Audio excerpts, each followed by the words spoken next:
can't even speak the English language. Mother Mary. Oh God, can you see my chipped nails? And then put you in the bowl of bones. Editing Sydney is probably kicking my butt right now.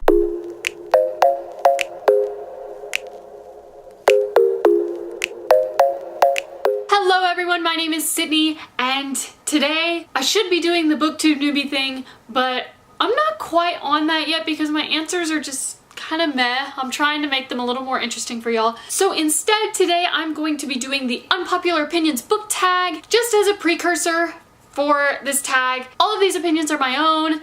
They are not set in stone. They are not law. You don't have to listen to me or agree with me, but I'm just gonna go ahead and shout them out into the world from my little corner of the universe because some of these books and characters deserve some justice. Question 1, a popular book or book series that I did not enjoy but everyone else seemed like they did. For me, that is going to have to be The Lunar Chronicles by Marissa Meyer. This is only gonna have to be because I just can't get into it. It's not that I read it in full and hated it. It's just that I have tried several times to get into this, but I can't get into this series. I don't know why. I'm such a Disney fan. I love retellings, but I just don't have the heart, I suppose, which is really sad because I've read Renegades and I loved it. I loved that book. Heartless was okay, but if I can get into Renegades, I should be able to get into this, right? I got this book at the book fair at my library when I was like in 4th or 5th grade,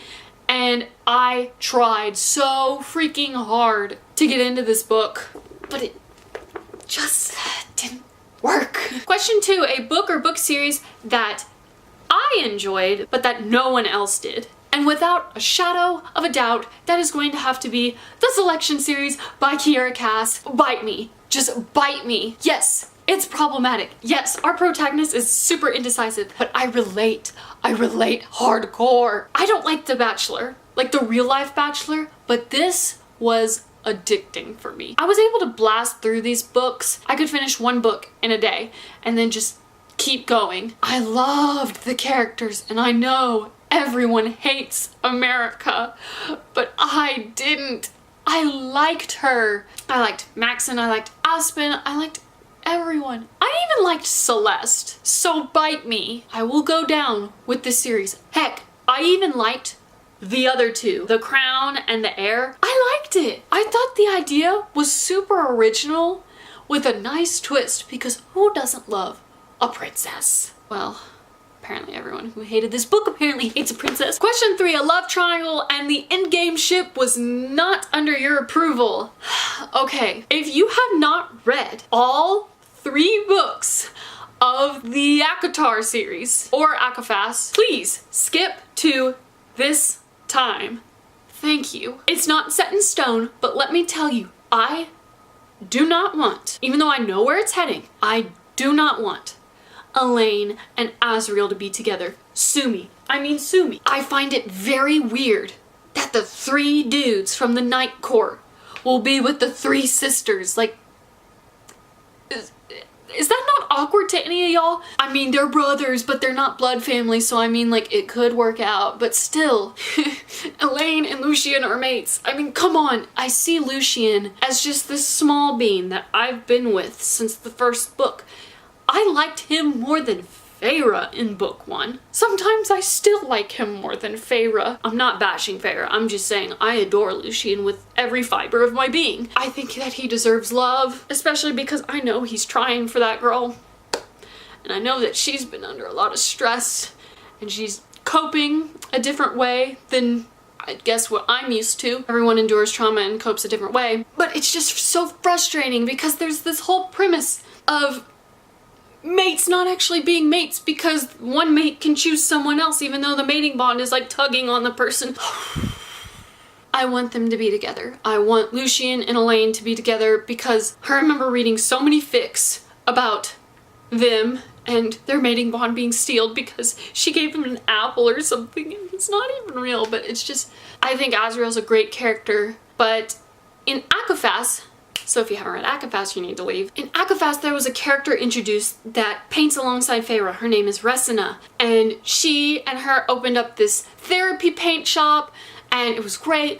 But I don't think that Sarah would include this character, Resna, I mean, just to like drop it, like just to drop her name and never mention her again. I think that Resna is Asriel's mate, but you never know. All right, question 4, a popular genre that you hardly reach for. That's easily going to be contemporary. I do read contemporary, but it is a struggle, a huge struggle for me. It is hard for me to get into a book where I am reading about a world that does exist, that I am currently existing in. I like reading stories where it takes place in a world far, far away, because let me tell you, the world that we live in right now sucks. I read to get away from that, and reading about a place that is the place that I'm stuck in,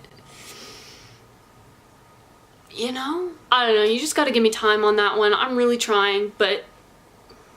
Question 5. A popular character you didn't like, but everyone else loved. I am going to reverse that question, because there is a character that I just love with all my heart, and this whole world is against him. And that, my friends, is Maven Kalor from the Red Queen series. I am in the middle of Warstorm. Please don't spoil me ahead of time. Spoilers if you haven't finished Red Queen. Wow, I love Maven so much. I think that he is such a driven character, and it's just wild, especially for his age, because he's about my age. I'm almost 18.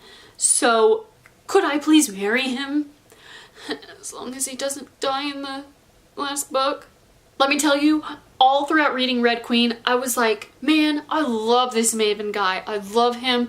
I think it's so cool that he's joining the Scarlet Guard. Ah, he's amazing. He's gonna marry Mare. They had that cute little kiss in the Gladiator Theater thing. I think if I remember correctly, I haven't read the book in like 2 years. And then BAM! Hello, it's me. I was wondering if it's okay if you kill the king, and then I'll kill you in front of a crowd. Send a bunch of killers after you and let the ward come down. I thought he was such a cool dude. I love him to this day. He is one of my favorite characters ever. People are probably gonna think I'm super sadistic or something. Let me clear something up. I am obsessed with villains. I love rooting for the villains. I love a good villain. That being said, when there is a villain redemption, it can't be forced. So if Maven's gonna get a redemption, don't force it, please. I really hope it's not forced. Now, if there is a villain who is not a victim of their circumstance and is just choosing to be bad, ooh, I like that. So Maven Kalor takes the cake on this question because just wow. Wow. Question 6, a popular author that I just can't get into. That's gonna have to be Rick Riordan, however you want to say it. I have the box set of the Percy Jackson and the Olympian series, and the other series as well. I just can't get into it. I don't know what it is. Like, I couldn't even get into it when I was reading the 39 Clues in elementary school. So, I'm sorry. Question 7. A popular book trope that you are tired of seeing. I have two. The first one being insta-love. Okay, listen. If there is an immediate mention of, I love this person, but there's no background about it, get rid of it.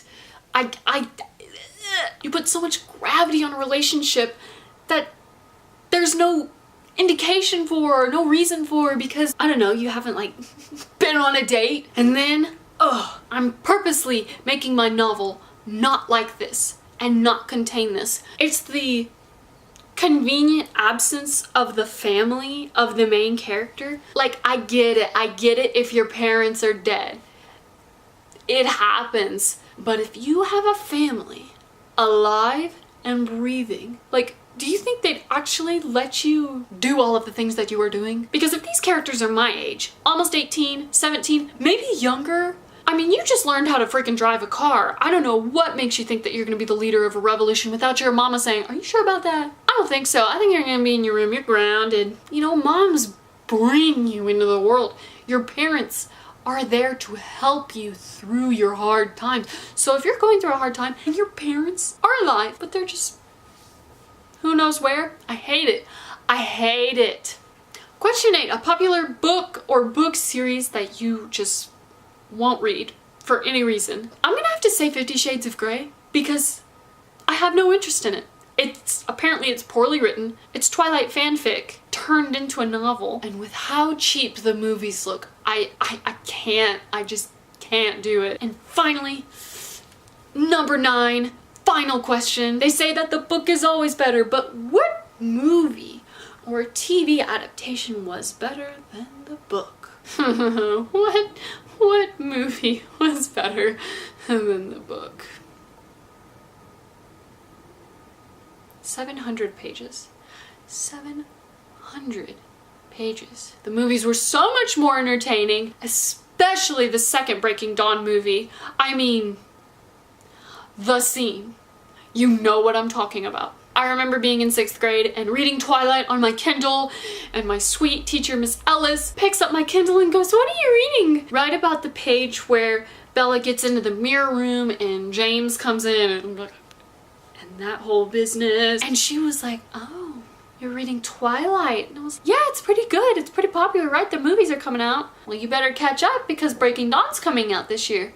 I'm like, "Which book is that?" She's like, "That's the 4th one." I was like, there are 4? And then I remember sitting and watching the movies and thinking, why did I even read the books? Thank you so much for watching. If you like this video, give it a thumbs up and go ahead and subscribe. I hope that none of this offended you. If you want to talk about it, hit me up in the comments below. I would love to have a conversation about it. Once again, my name is Sydney, and until next time, bye!